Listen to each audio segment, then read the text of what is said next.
Hello and welcome back to Culinary Haven. Today we're preparing a beautiful dessert for Valentine's Day. It's called a raspberry cloud and the recipe is from our good friend Agnieszka. It's as gorgeous as it is delicious. There is no card or teddy bear that will say I love you as loud and clear as this cake. Let's begin. The cake is a 4-layer cake. Base layer is a shortcrust layer. On top of that goes a jelly layer with fresh raspberries in it. On top of that goes mascarpone cheese mixed with cream, and the top layer is a meringue sprinkled with almonds. It's not difficult to make at all. The waiting time is the only thing here, because we'll need to wait until the jelly sets, until the meringue bakes for an hour and then cools, and we'll also need an hour to let the shortcrust pastry to chill in the fridge before we cook it. But I suggest you make this cake on your day off, and you can put the jelly and mix it and put it in the fridge, and it will be there for 3 hours or so, and you can go and do other things. So like I said, it's not a difficult cake to prepare. It's just you need plenty of time to wait until the moment when you can assemble the cake. And we'll start with preparing the jelly. Like I said, it's a 4-layer cake, and each layer is a different layer, but they should be the same shape. So what I suggest you pick your shape. It could be rectangular or round. I like to use this tinfoil trays. They're perfect for setting the jelly in it and baking the shortcrust pastry. Anything you like. It could be round or a square, but as long as they're all the same shape and size. And we'll prepare the jelly. To make the jelly, we'll need 2 sachets of raspberry jelly, 1 liter of hot water, 3 tablespoons of either raspberry jam or raspberry syrup, because I find the jelly to be not sweet enough. The raspberries, especially in winter, are quite tart and needs a little bit more sugar. We're going to dissolve the jelly mix in this jug and then pour it onto this tray, and when it's cool, add the raspberries and put it in the fridge. Just going to open the sachets. Pour 1 liter of hot water. Stir it in. Second one. Adding 3 tablespoons of raspberry jam. This homemade jam, it's kind of runny, which is easier for you to dissolve in this, but a syrup will do just fine. Now, we'll let this cool. We don't want to cook our raspberries. Once it's cooled, we'll pour it in. This tray is great, but it will be wobbly, so I'm going to use a baking tray underneath it. Now I'm going to pour the jelly mixture onto the tray, and it will cool down much faster. As you can see, this amount of jelly mix is actually perfect for this size of a tinfoil tray, which is 20 centimeters by 32. It's almost full, and as we add the raspberries when it's cold, it will be just perfect. Because we poured the hot jelly mix onto this tinfoil tray, it will cool down much faster, and then we'll add the raspberries. And now the jelly mixture cooled down to room temperature, and we're going to add the raspberries, 2 punnets of raspberries. And now we're going to put it in the fridge until it sets. As the jelly mix is cooling down, we'll prepare the shortcrust pastry. For that we'll need 3 egg yolks. We'll separate the eggs. 150 grams of plain flour, 100 grams of butter softened at room temperature, half a teaspoon of baking powder, and 50 grams of icing sugar. We'll separate the eggs first. We'll leave the whites for the meringue and use the egg yolk for shortcrust pastry. Put the 100 grams of butter into a bowl, and then add 50 grams of icing sugar. Stir it gently so it's not flying around. And now the icing sugar is moistened by the butter, so we can start whisking. I'm using an electric handheld whisk.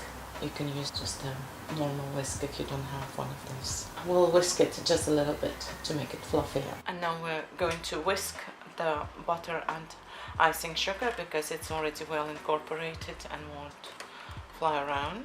until it's a little bit fluffy.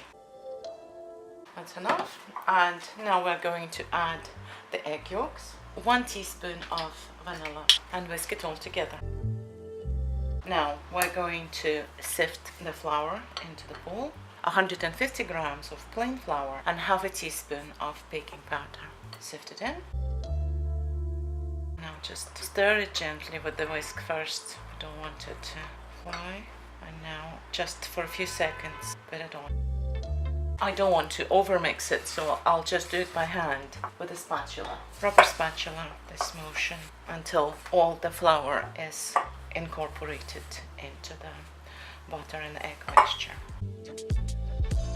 And this is it. It only takes a few seconds. And now we're going to transfer the short crust pastry into the tray. I'm going to use actually a piece of cling film. Just pat it down, covering the whole size of the tray. Don't worry if it seems like it's too little. No, I'm actually going to do it by hand. It doesn't work with the cling film. Just spread it. It should not be thick. Cover the whole base. Actually, the best thing I think to do it is with an offset spatula. The angle that there is here is actually perfect. Yeah, just spread it like a cream on a cake. Don't worry, it is enough to cover this base, 20 by 32 centimeters. Press it down firmly. We're looking for a good, sturdy, short crust pastry base. And now we're going to put this into the fridge for 1 hour to chill. The short crust for our base is nicely chilled, and now we're going to bake it in the preheated to 180 degrees Celsius oven for 20 minutes. My oven bakes unevenly, so I bake it for 10 minutes, then take it out, rotate, and bake for another 10 minutes until it's golden brown. And the short crust is baked and now cooling down, and I just want to show you the color of it. Very light golden brown color, and it only took 18 minutes in my oven for it to be perfect, so just keep an eye on it. In the meantime, we'll just put it aside until the meringue is ready and the jelly is set. And now we're going to prepare the meringue. We've marked the outline of the tray with a pencil or pen on the piece of parchment. Now we're just going to turn it upside down, and that will be the guide for us. And once the meringue is ready, we're going to spread it out this exact shape to fit the size and the shape of our cake. Now we're going to whisk the 3 egg whites at room temperature. Don't put them in the fridge. 3 egg whites, 150 grams of icing sugar, and 2 tablespoons of cornstarch or potato starch. And we're going to whisk the meringue to stiff peaks, and then we'll spread it on the tray. We'll start whisking the egg whites just on their own, just to give them a little air, and then we'll gradually add the icing sugar. I would normally make a meringue with caster sugar, but this recipe calls for icing sugar.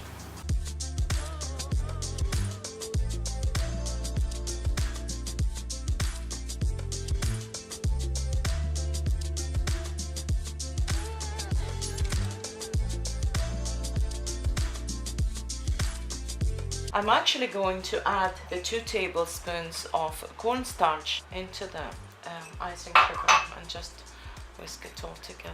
Adding the cornstarch makes the meringue less brittle, and it will help us to slice the cake, and it will not break into small pieces. Now we'll be adding another tablespoon. And as you can see, with each spoonful it gets firmer and glossier. So we'll just continue until there's only a couple of tablespoons left. I'll just tip it all. We're nearly there. See? And now we're going to spread it on the prepared parchment. I'll straighten it in a minute. An offset spatula is the best tool for it, or a knife if you don't have one. Make sure you don't go beyond that outline. And now we're going to sprinkle some sliced almonds on top of the meringue. There's about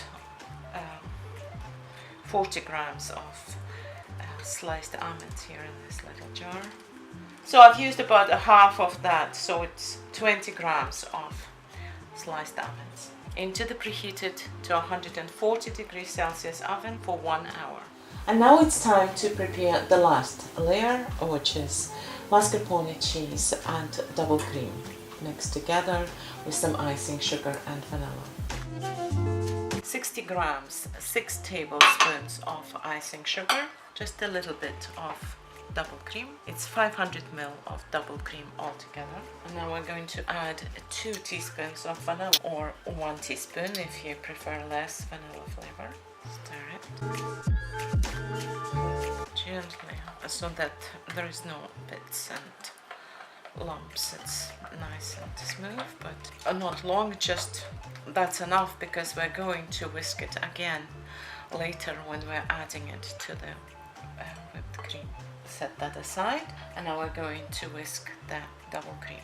So whatever remains from the 500 ml with either electric whisk or a handheld manual whisk, we're going to whisk it to soft peaks. I should have actually used the whisk attachment rather than this, but no. That's it. This is enough.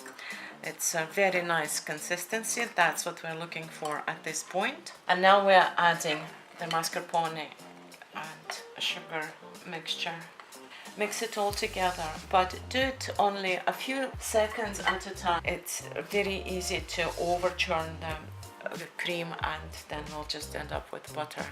We don't want that. We want a nice creamy consistency, but still a cream, not butter. So just a few seconds, and see, and now we're looking for a stiff peaks consistency.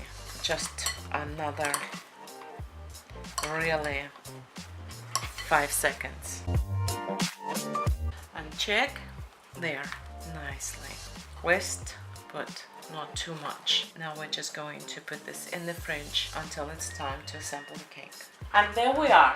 Now everything is ready, and we're going to do the fun part, assemble the cake. I have to say though, it did take many hours, but during this time we've done a lot of things. We actually went shopping, we had a visitor, we had lunch, we had dinner, and now we're going to finish the cake. So even though it does take so much time before you can assemble it, it doesn't mean that you have to stand by your fridge and watch your jelly set. You just get on with your life and occasionally come to your kitchen and do these stages. And we'll start with the short crust. We put it first on the platter. As you can see, it doesn't stick. It's just the perfect base for this cake. And the next is going to be the jelly. We're going to loosen it a little bit. It's perfectly set. It's just absolutely no problem with this being wobbly or anything, but we have to unmold it. So we're going to just go around your mold with a sharp knife or a sharp spatula.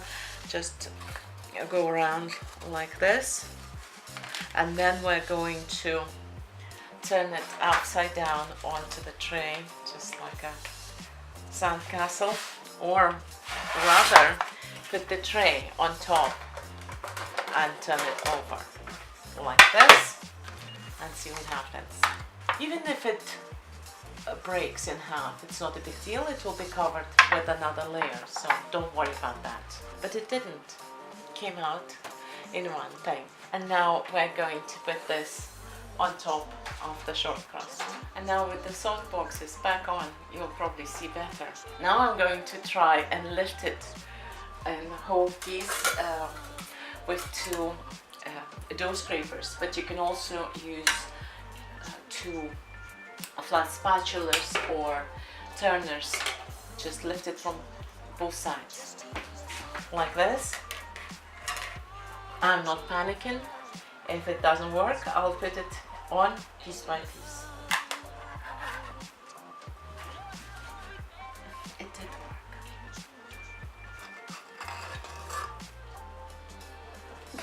The next layer is the cream and mascarpone layer.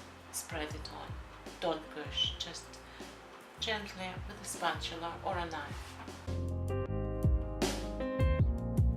And now I'm going to crown it with this gorgeous meringue. There, it's ready. Do give it a try and let us know how it turns out. If you do make it, you won't regret it. It's really, really lovely. Thank you for watching this episode of Culinary Haven, and a special thank you to Agnieszka for this wonderful recipe.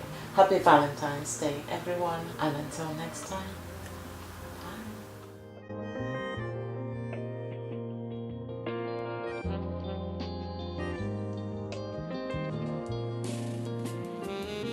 Let it cool and then pour it